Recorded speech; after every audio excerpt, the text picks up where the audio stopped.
And this means that you can do the endless set list by yourself, okay? And therefore you get all of the medals and achievements, everything you need to do. So I do agree with that. So thank you for that. The next question comes from Calvin's48. He says, Rock Band 3 is supposedly going to be teaching players how to play instruments more realistically, such as a virtual teacher.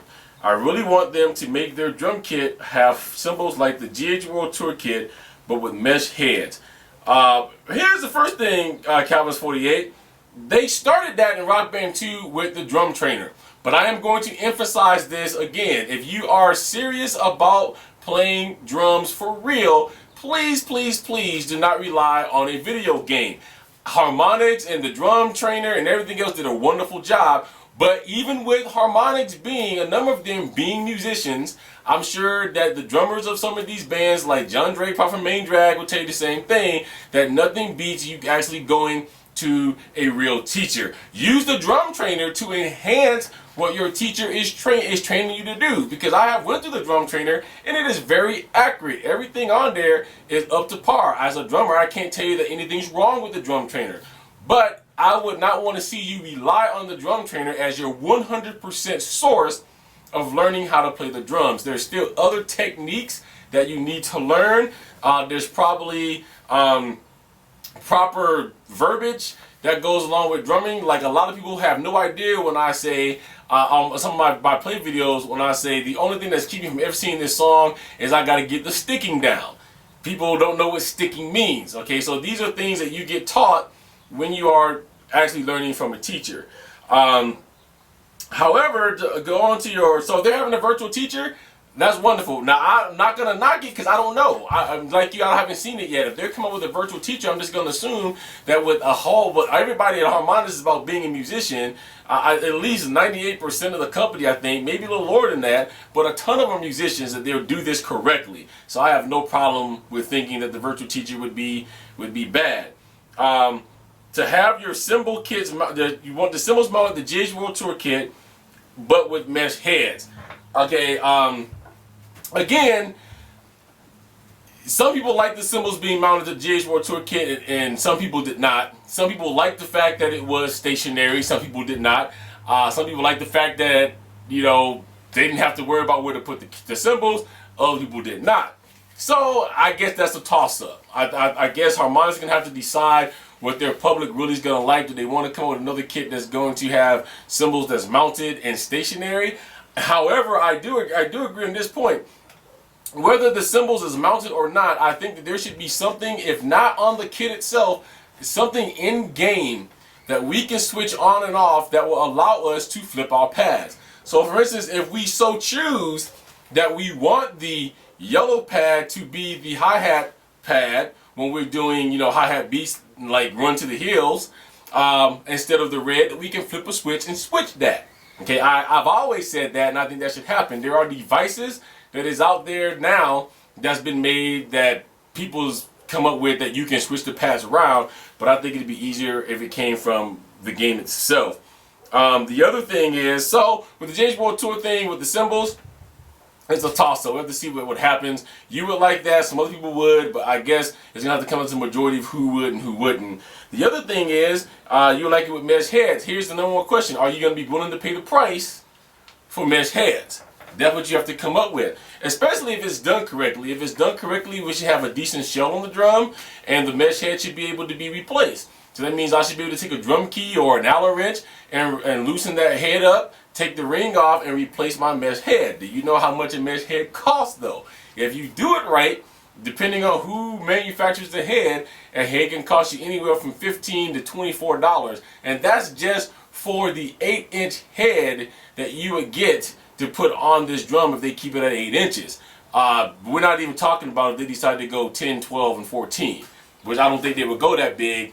But if you're willing to spend the $15 to the $24 a head once the head wears out, and you're willing to pay the upfront cost it's going to cost you to get into the mesh heads in the beginning, then by all means, I think there should be an option. I think maybe we should have two different kits. One kit that comes with the mesh heads at the price, another kit that comes standard at a lower price, and then everybody would be happy.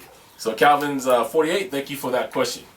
All right, on to Doggy10235. He says, the ability to search for people with the same DLC as you. I have over 200 songs, and I'm sick of playing with people who only have songs from the Rock Band 2 disc. They all pretty much suck with a few exceptions. All right, I have to agree with this. Now, I've questioned myself as if this would be possible to do right in the game. There is a number of sites that is set up now to where you can go to and you can list all of your DLC and you can make friends with people, and then people can see what your DLC is and they can send you invitations to play. But as Doggy10235 is suggesting, as cool as those sites are, I don't think they really work for what I think he's getting to, which is on the fly. You're just sitting up at midnight one night, you decide this is a good idea, is a good time to do a score duel, you pop in and you get somebody who has no DLC.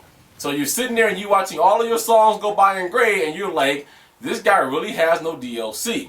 Now, I'm not knocking people who don't have DLC, because some people can't afford DLC. Some people don't like the DLC that's come out. I understand. But to those of us who has DLC that is tired of playing the same songs, I do think that there should be a filter that allows you to connect. And I think this can be done easily with programming, to where, just like with matchmaking, here it is, it's already been done. If you go on a score duel situation, usually it selects the song for you, unless you're doing a players match. But if you're doing a ranked match, the game selects what song you and the other person is going to play. Now, if you've done a lot of score duels, then you already know that it matches every song that you have, because it does yank out DLC. So the technology has already been built into Rock Band 1 and Rock Band 2 to do this. So I think it should be further, as Doggy said, and go ahead and give us a filter that says, I only want to play with people that has DLC, or even a number. You know, I'll play with somebody who has 10. I'll play with somebody who has 15 songs. I'll play with somebody who has 100 songs. Or I'll only play with people that has equal amount of DLC as me. So I agree. So hopefully we'll get that in Rock Band 3. All right, the next question comes from Rolian Poems, which is ROLYNPWNS. He says, I just want some melodic death metal bands to get some representation. So far, only one melodic death, which is Blinded by Fear by At the Gates, has been on Rock Band, and that was DOC. Enough with the metalcore and pure death metal Harmonix.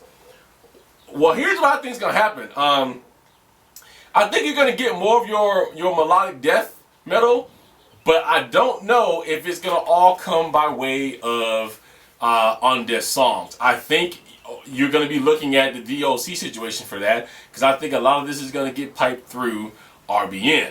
Now, I do not know what the track list is going to be like for Rock Band 3 at all. I'm not going to even try to speculate. I will tell you that I think it's going to be bigger than what it was. Was it like 80, 85 songs for Rock Band 2? It's going to be bigger than that, I believe. But I think with all of these kind of off-the-wall genres that is kind of out of the norm a little bit, I think you're going to see a lot more of this on the Rock Band Network. I really believe this is what the Rock Band Network was really, truly created for, and a lot of people is using this in this manner and in this way. So you may get some more. You know, now that Harmonix listen to this, it ain't too late for them to change their track list. That's why I'm doing this like this, so they can hear what people want. So maybe they'll listen and they'll put some in there. But if they don't, again, I think you're going to see this, but it's going to be more of a Rock Band Network situation. All right. Thank you for that question. The next one is from 09 Uptime. He says 5-lane drums. Okay. How do I feel about 5-lane drums? I really think that I go two ways on this.